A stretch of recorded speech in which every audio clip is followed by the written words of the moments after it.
This is Radio Health Journal. I'm Reed Pence.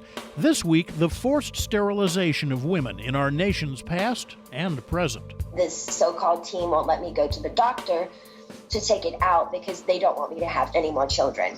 The history of forced sterilization in the U.S. when Radio Health Journal returns.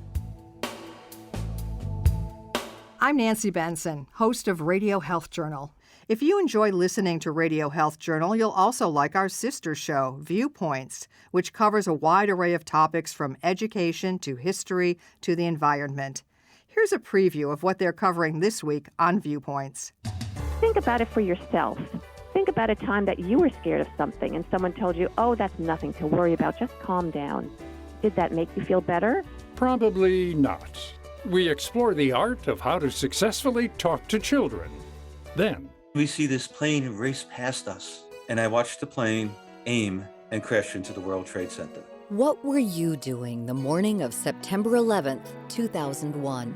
I'm Marty Peterson. And I'm Gary Price. These stories in depth this week on your public affairs magazine, Viewpoints. Listen to Viewpoints on your favorite radio station and subscribe and listen to shows anytime on Apple Podcasts and Google Play.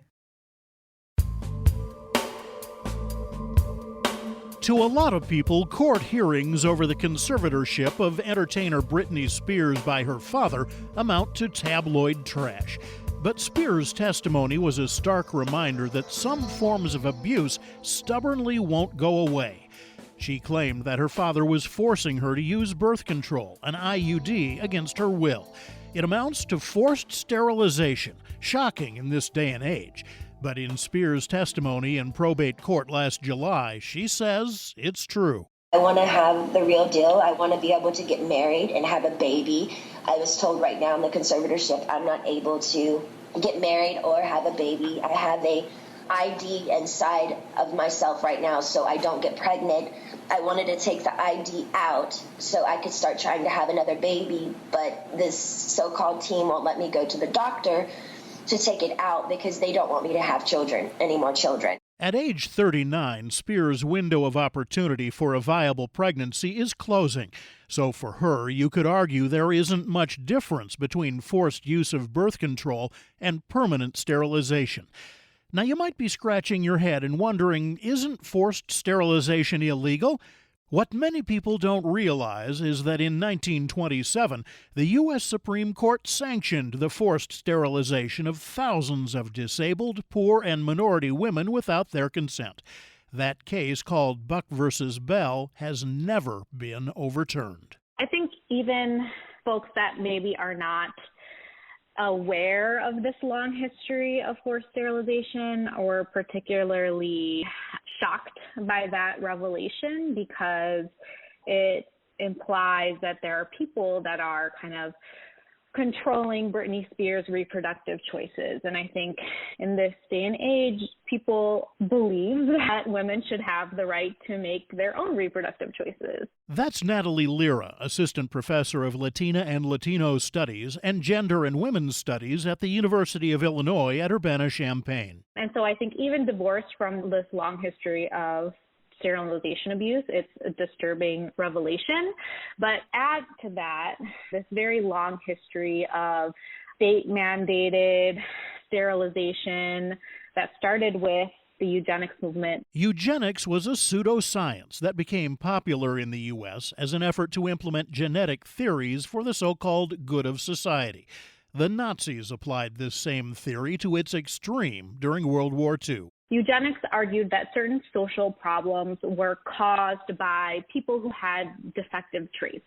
So they asserted that things like poverty, crime, immorality, largely the outcome of defective biology.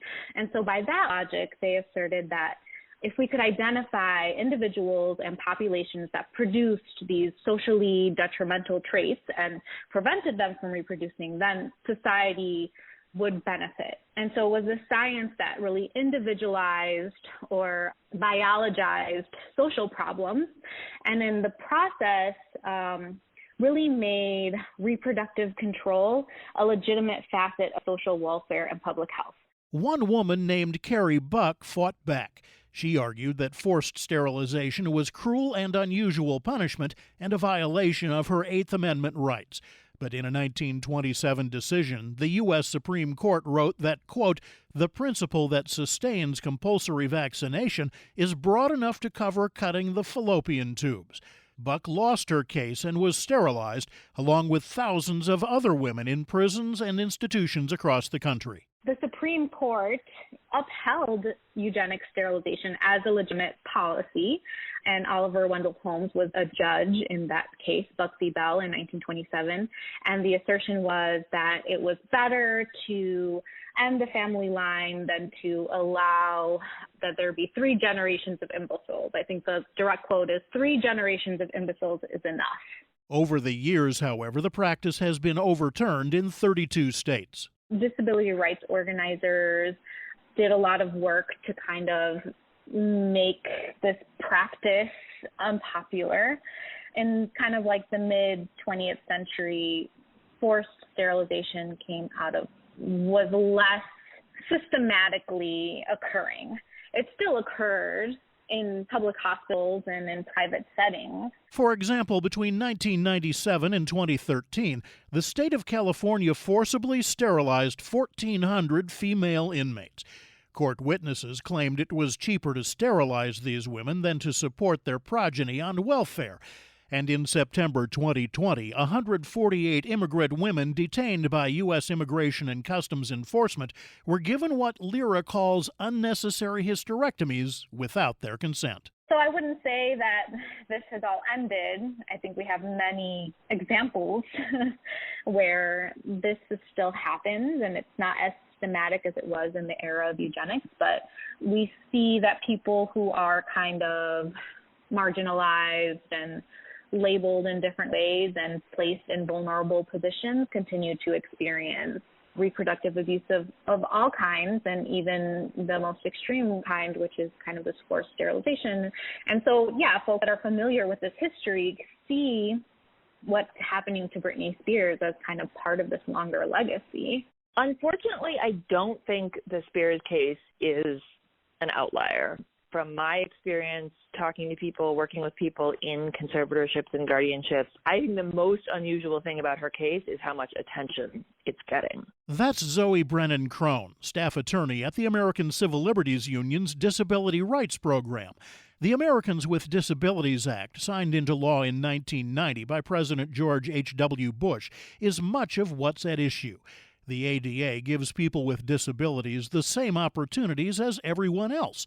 However, substantially impaired people living under a conservatorship or guardianship lose their civil liberties. There's very little data about conservatorships and guardianships nationwide, so we don't know exactly how many people have this authority, how many people use this authority, how it's being used. We don't have the hard data on it, but because it simply doesn't exist. But we know that this is something that happens, that when a person is put under — the process is called a conservatorship in California, and it's referred to in most of the rest of the country as a guardianship. But in that process, the court is taking away the rights of the person with disabilities or perceived to have disabilities and giving the rights, giving the opportunity, the power to make choices about that person to another person. That's the conservator or the guardian. And very often that includes the right to make medical decisions, and that includes the right to make decisions about reproductive freedom in a lot of cases. And it's a really huge infringement on a person's rights and identity and autonomy, and unfortunately can happen with very little oversight. Brennan-Krohn contends that people under a guardianship should not lose their civil liberties and rights. She recognizes that many guardianships are supportive and loving, and that many guardians encourage the independence of their loved ones as much as possible. But that's not always the case. It's supposed to be more of an evaluation of whether a person can make their own choices and direct their own lives, and it should be looking at that in the context of the supports that a person can have. So it doesn't really matter whether a person would struggle if they were all on their own, if in fact they have people who help them make their own decisions. They don't need to lose their autonomy in those cases. But by definition, people who are in conservatorships and guardianships are people who either have disabilities or the court is treating them as though they have disabilities. In the case of Britney Spears, I don't know whether she identifies as having disabilities, whether she perceives herself as part of the disability community, but I know that she is being treated the way she is. She is losing her rights because there's a view of her as being disabled. Brennan-Krohn believes that systematically giving one person power over another creates a dangerous situation.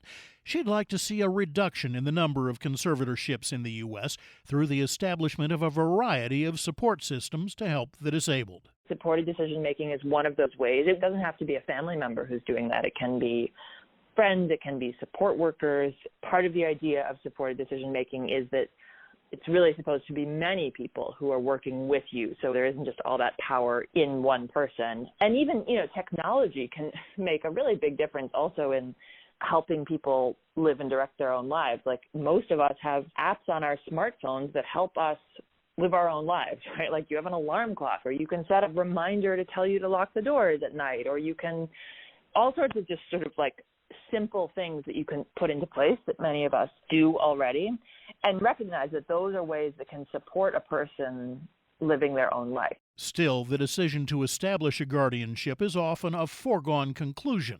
Brennan-Krohn believes it should be a last resort instead. One of the problems with the system is that often the space between conservatorship being considered and being under a conservatorship is very short and very pro forma. Like, there often isn't a real evaluation of, like, what is the challenge we're trying to address here? What's going on that we're worried about as parents or as adult children or as spouses, or that we're trying to, what problem are we trying to solve with conservatorship? And once that's identified, what other avenues are there? But that often sort of just gets collapsed, so isn't always really thought through. And there are a lot of alternatives in many, many cases. Brennan-Krohn hopes to see the day when concerned parties consider the matter more carefully before going to court to take away someone's rights. To say, okay, let's think about, what does this person want? What do they need? Is there a reason that we think that this person can't direct their own lives? And in the case of adults, I think that they're spending their money the wrong way, or getting bad haircuts, or drinking alcohol more than they should, are not actually reasons to take away a person's civil rights, And so I think really having a system where you really have to identify, here's what we think the danger is, the problem is, and really brainstorming what kinds of voluntary things. What if somebody agreed to have a joint checking account with someone they trusted, and so, or, oversight in a checking account, so that person could put the brakes on if they spend more than, a certain amount of money in one day, and help the person talk through what they were doing. And if they choose to do that, if they can agree to that, then there's no reason to go through a court system and take away someone's rights. According to the International Justice Resource Center, forced sterilization is a human rights violation, and yet it's still legal to enforce sterilization in the U.S. You can learn more about this topic and all our guests by visiting our website, radiohealthjournal.org. Our writer-producer this week is Polly Hansen. I'm Reed Pence. Today's consumers are choosing foods for specific health benefits. Heart health tops the list, according to a recent study conducted by the International Food Information Council.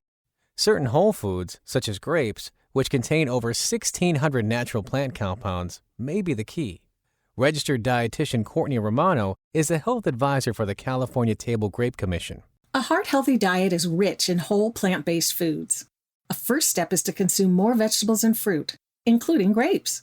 Fresh grapes have hundreds of naturally occurring beneficial plant compounds, including antioxidants and other polyphenols. Research indicates that adding grapes to the diet every day helps support heart health in both men and women. Heart-healthy grapes from California are in season from May through January. Grapes of all colors, red, green, and black, are a natural source of beneficial antioxidants and other polyphenols, which contribute to heart health. Visit grapesfromcalifornia.com for more information.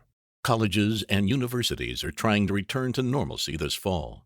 But with students living and learning in close quarters again, and the Delta variant running rampant, the risk of exposure to COVID-19 is increasing. 18 to 24-year-olds have the lowest vaccination rate of all eligible age groups in the U.S., and most universities are not requiring students to be vaccinated. Erica Hirsch is Vice President and General Manager of Asymptomatic Testing Solutions at Thermo Fisher Scientific. Breakthrough infections among the vaccinated continue to occur, resulting in further viral spread and putting people at risk. This means that monitoring of community infection rates and frequent testing of all students, regardless of their vaccination status or expression of symptoms, will be imperative in providing proactive responses to any potential outbreaks at colleges and universities. Some prominent universities in the U.S. are already mandating regular testing of all students. Find out more at thermofisher.com/COVID testing for college. And that's Radio Health Journal for this week. Radio Health Journal is a production of MediaTrax Communications. Follow us on Twitter, Facebook, and Instagram to learn more. And check Apple Podcasts, Google Play, and Spotify for a library of past programs. Plus, you'll always find previous segments and information about our guests at radiohealthjournal.org. Join us again next week for another edition of Radio Health Journal. Coming up next week on Radio Health Journal. The horse is out of the barn once the information's been breached. And so there's not a lot you can do. Like you can't change your name or you can't change your medical history or anything like that. Making your healthcare data more secure. Because if it's breached, it's already too late. Then, why are preventable heart attacks often not prevented? Over 75% of people got the question wrong, what causes a heart attack? Most thought that it's just about cholesterol. All that and more on Radio Health Journal.